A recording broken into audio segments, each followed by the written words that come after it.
tão óbvio e patético, mas eu sei como o futuro vai ser.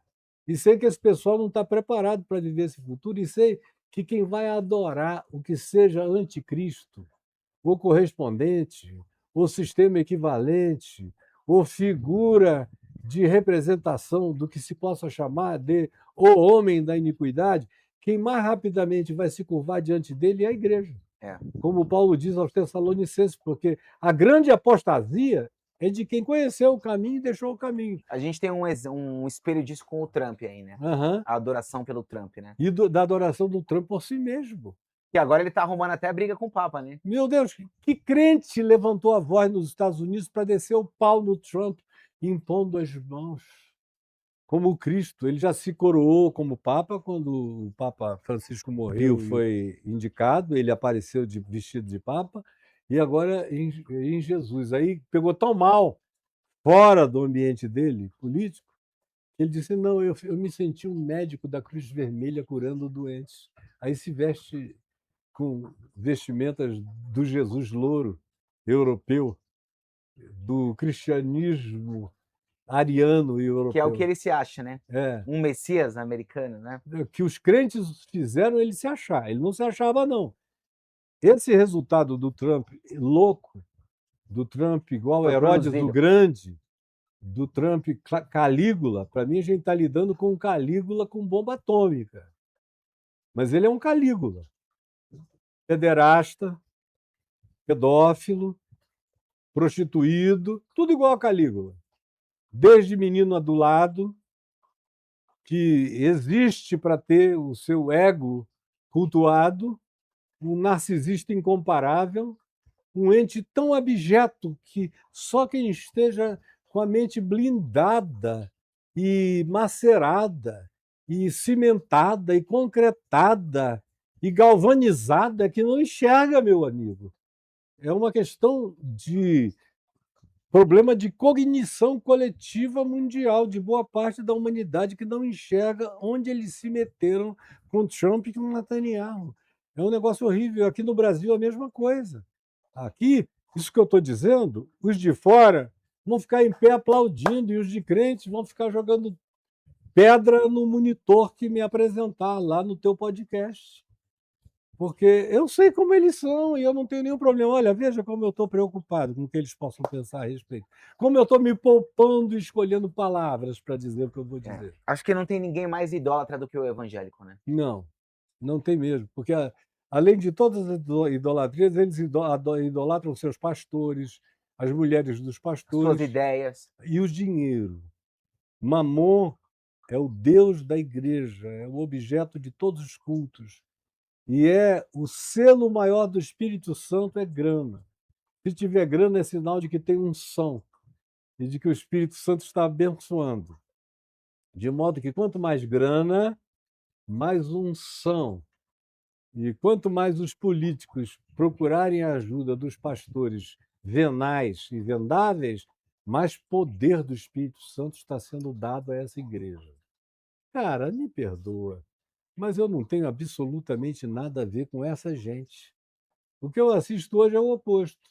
Tem grupos aí que publicam meus vídeos, espíritas com Caio Fábio, lotado de espíritas que me seguem dizendo a mensagem do Evangelho de Jesus que você prega é o que nós cremos do princípio ao fim.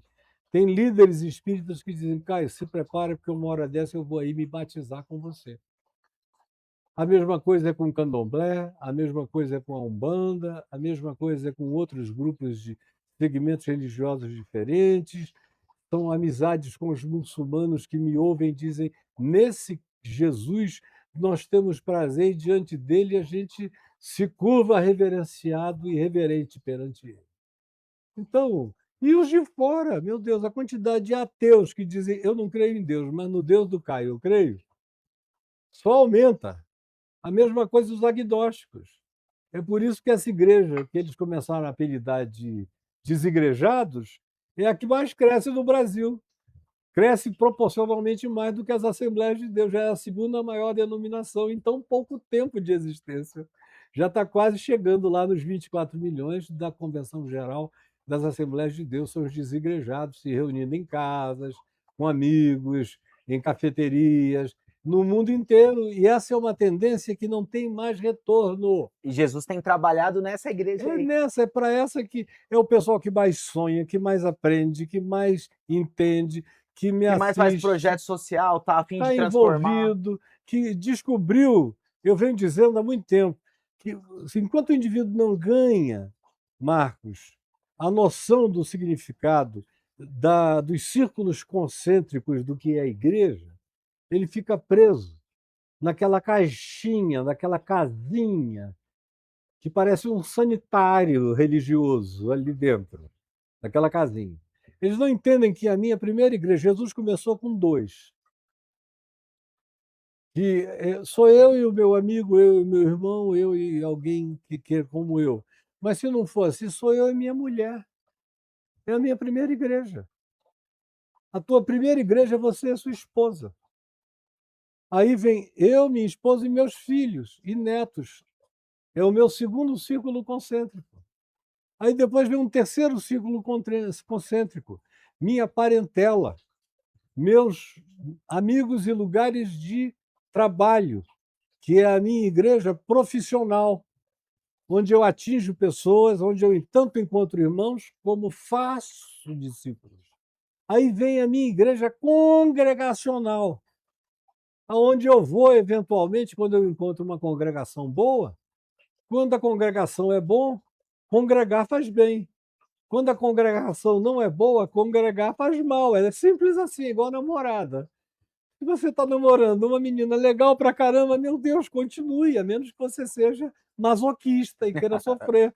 Continua com ela. Agora, se ela é horrorosa, o namorado é um horror, é um sujeito agressivo, perverso, narcisista, horrível, mentiroso, violento, deixa esse cara e vai viver a tua vida. Com igreja, congregação é a mesma coisa. Se ela é boa, a gente fica, ela faz bem. Algumas das pessoas mais legais que eu já conheci estão nela, e algumas das piores que eu já conheci estão nela também. Aí tem um outro círculo concêntrico, que é o círculo da minha participação pública na sociedade, que é o círculo político com P maiúsculo, que tem a ver com pautas que eu escolho, que eu elejo, são aquelas que eu voto numa democracia. Eu escolho pessoas que melhor representem aquelas pautas de tive fome, me deste comer, tive sede, me deste beber, estive nu e me vestiste, Não ou não matarás. matarás, ou as pautas do abrir os olhos a quem não vê, ensinar a ler, ensinar a escrever, ensinar a cognição interpretativa, ensinar a ouvir, a compreender, a não fechar os ouvidos, a manter a mente aberta, como Jesus disse toda hora, tendo ouvidos não ouvis. Porque a angústia dele é que o pessoal tinha todo o aparato para entender, mas a religião bloqueava a cognição, a compreensão. Tendo o coração, não entendeis, tendes o coração atrasado, um delay eterno no coração, que vocês nunca se colocam no compasso da realidade da vida. Quem quer que advogue essas pautas? Pautas do saber, da ciência. Ciência é dom de Deus. Toda boa dádiva, todo dom perfeito vem do alto, descendo do Pai das luzes, em que não pode haver nem mudança, nem sombra de variação. Teve gente dos anos 80 que me dizia: mas o senhor acha que uma revelação do Espírito Santo que o senhor tenha pode ser equivalente a uma percepção do Albert Einstein? Eu digo, claro que sim. O próprio Einstein diz que tudo que ele conseguiu descobrir, ele descobriu na intuição, porque ele não era nem bom de matemática, sempre tinha alguém fazendo os cálculos matemáticos para ele, porque ele primeiro intuía. E algumas vezes ele acordava com a intuição. O Galilei, né, olhou para o céu e falou: a Terra gira, né? Meu Foi o Deus, Galileu, né? Foi o Galileu, né? a tabela periódica de É. química. A primeira tabela periódica foi dada num sonho. O cara acordou com a tabela periódica inteira. Anotou para não esquecer, porque ele mesmo não sabia. Caramba. Está Não sabia. cheio de dom de Deus, da ciência, em tudo, e crente odeia a ciência. A ciência está em guerra contra o Espírito de Cristo, contra o Espírito Santo, contra o Evangelho, contra a Bíblia atrasada de Moisés, A ciência está até em conflito. Agora, contra a fé em Jesus, não. Contra a espiritualidade do Evangelho, jamais. E cada vez você vai ver mais cientistas. Então, eu tenho também a minha igreja, que é feita desse pessoal que está no Médicos Sem Fronteiras, é minha igreja, que está defendendo a natureza no Greenpeace, na UF, em vários outros grupos defendendo águas, rios, nascentes, comunidades indígenas, Poços. poços, cavando poços, protegendo a natureza, lutando contra a desertificação, protegendo a Amazônia, plantando o Saara, que está ganhando lugares inteiros de reflorestamento. Essa é a minha igreja, é corpo de Cristo. Eu vejo uma Greta Thunberg, garota se levantando contra esses caras, uma profetisa do Evangelho, melhor do que Esther, melhor do que Ruth, mais pertinente do que a maioria das pessoas que viveram antes dela, dizendo o que é adequado a ser dito nesse dia, nessa hora. Aí eu vou vendo a minha igreja, onde está. Gandhi foi membro da minha igreja, tanto quanto Martin Luther King, tanto quanto uma quantidade enorme de outras pessoas lutando pelo bem na face da terra, são a minha igreja. Deveriam ser a igreja identificada por todos os cristãos, que deveriam dizer: tem gente nossa ali, gente do amor, gente da graça, gente da preservação da vida, gente do evangelho não pregado, porém vivido e exemplificado. Porque outra coisa é essa: crente é gnóstico, desculpa, é gnóstico, que é aquela filosofia grega que pregava e propalava e divulgava a salvação pelo conhecimento especial. Se você não receber esse conhecimento especial no gnosticismo, que ninguém mais no mundo tivesse, você não seria salvo. Crente é gnóstico e não sabe. Só que ele tem as 4 leis espirituais do Bill Bright, tem os passinhos para a salvação, e se algum missionário não for até a Índia, contar isso para um indiano que tem um selo vermelho na cabeça, se mergulha no Ganges, ele vai para o inferno. Porque o nosso gnosticismo evangélico faz parte do nosso arianismo revelacionista, supremacista, que foi dado só a nós, e a salvação ficou atrelada e ataviada a gente. Se nós não tivermos a boa vontade de ir e de pregar, o mundo inteiro está perdido, porque o crente não se levantou e não foi. E num país como esse, só se prega o não evangelho para evangélicos. São gente que corrompeu o evangelho, querendo corromper mais crentes, aumentando o que eles chamam de igreja que vai crescendo, de crentes que vão sendo corrompidos, ou de gente que teve até um início de conversão legal e vai buscar Deus numa igreja e dentro de um ano está irreconhecivelmente horroroso. Parece até uma coisa do mal. É do mal, é do mal. demoníaca, é maligna. E eu tenho uma história sobre isso. Quando eu fiquei 3 anos em silêncio, depois do meu divórcio, 28 de abril de 98, eu fiquei 3 anos em silêncio. E querendo fazer silêncio, pensar, orar, e me sentir reenviado na força do Espírito de Cristo para pregar o Evangelho. Mas eu disse: eu vou silenciar. Durante esse tempo eu escrevi O Enigma da Graça, Sem Barganhas com Deus, Nefilim, Tábuas de Eva, Um Só Caminho, alguns livros. E fiquei quieto. Pois bem, o que é que aconteceu? Eu estava falando qual era mesmo o que eu ia dizendo. Aí A questão demoníaca. Demoníaca. Aí já conhecia a Adriana, já estávamos juntos, já morávamos juntos, estávamos mais unidos do que nunca. Isso foi há 26 anos atrás. E nós estávamos na minha cama, na nossa cama, em Niterói, tinha uma lâmpada do lado de cá e uma lâmpada do lado desse lado. Eu estava aqui e ela do meu lado. Eu com Lucas aberto, nos capítulos 10, 11, 12 e 13 de Lucas. Eu lendo em voz alta e ela aqui ao meu lado. Quando eu acabei a leitura, eu falei: meu amor, você sabe, quando eu voltar a pregar daqui a mais uns meses, eu vou dar uma ênfase especial num assunto. Aí ela falou: qual é? Eu falei a possessão demoníaca que tomou conta geral da igreja. A igreja está possessa de um principado e de uma potestade maligna como eu nunca vi nem na história, nem em qualquer outro momento. Rapaz, quando eu falei isso, as duas lâmpadas explodiram na nossa cara, assim, pá! Você tá brincando? Foi! Aí eu falei, aleluia, bicho feio, tá pensando que eu me assusto com essas bobagens? Aparece aqui que eu te engasgo em nome de Jesus. E aí não deu outra, meu amigo. Eu comecei a pregar, eu já dava ênfase nisso, mas aí eu reenfatizei infinitamente mais. É isso que o evangelho fala, que o Deus desse século cegou o O entendimento? entendimento dos incrédulos era todo É mundo essa a de potestade? religião.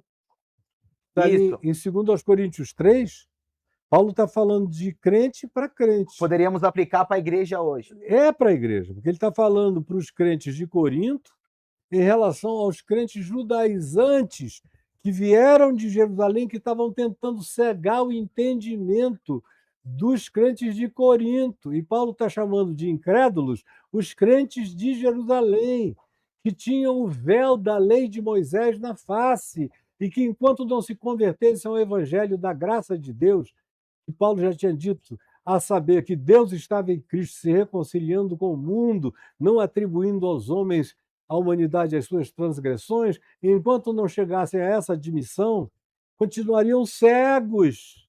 E todos aqueles que levassem aquele ensino deles a sério perderiam a visão. É por isso que o capítulo 4 de 2 Coríntios começa dizendo: Desperta, ó tu que dormes, levanta-te de entre os mortos e Cristo te iluminará. Ele não estava falando numa praça de Roma, nem tampouco num Areópago de Atenas, nem tampouco na Acro Corinto, lá em Corinto, nem tampouco no canal de Corinto, nem na Ágora de Corinto, nem na Ágora de Éfeso, não. Ele está falando para os crentes sobre os outros crentes de natureza messiânico-judaica que tinham invadido aquilo ali, estavam tentando roubar a mensagem da suficiência da graça e do evangelho de Jesus do coração daqueles crentezinhos de Corinto. E é para esses que Paulo está escrevendo, mas o pessoal não sabe nem para quem que Paulo estava escrevendo. Não sabem as perguntas, por isso não entendem as respostas. E as cartas de Paulo são todas respostas às perguntas que lhe tinham sido feitas e que os crentes não sabem nem que perguntas são essas. Aí chega um maluco lá que era camelô, não entende nada de coisa alguma, só sabe andar para lá e para cá, fazer careta, entendeu? Amém ou não amém? Diz amém. Amém ou não amém? Estou certo ou estou errado? E o povo. O Gugu, se tivesse vivo, teria se transformado no rei da liturgia em relação ao que esses caras são. Eu vejo alguns aí, até alguns legais, que pregam até algumas coisas com coisa. Básicas, muito básicas, de anos atrás, que eu não consigo mais nem pregar, de tão cansado que eu fiquei de pregar aquelas mesmas coisinhas, mas que para eles é coisa nova. Eles estão falando e não estão dizendo nada errado. Mas o jeitão de anunciar é tão cênico, tão Performático. performático, é tão encarepado, é tão cheio de coisas que eu digo, meu Deus, a mensagem é até boa, mas a fé na arte cênica dessa demonstração até não me deixa nem ouvi-los, porque vai me dando um cansaço que eu desligo em 2 minutos. E não vou a lugar O nenhum. Mas personagem incomoda ainda. incomoda, mas a igreja está possessa, bicho. Tá. Está possessona, infelizmente.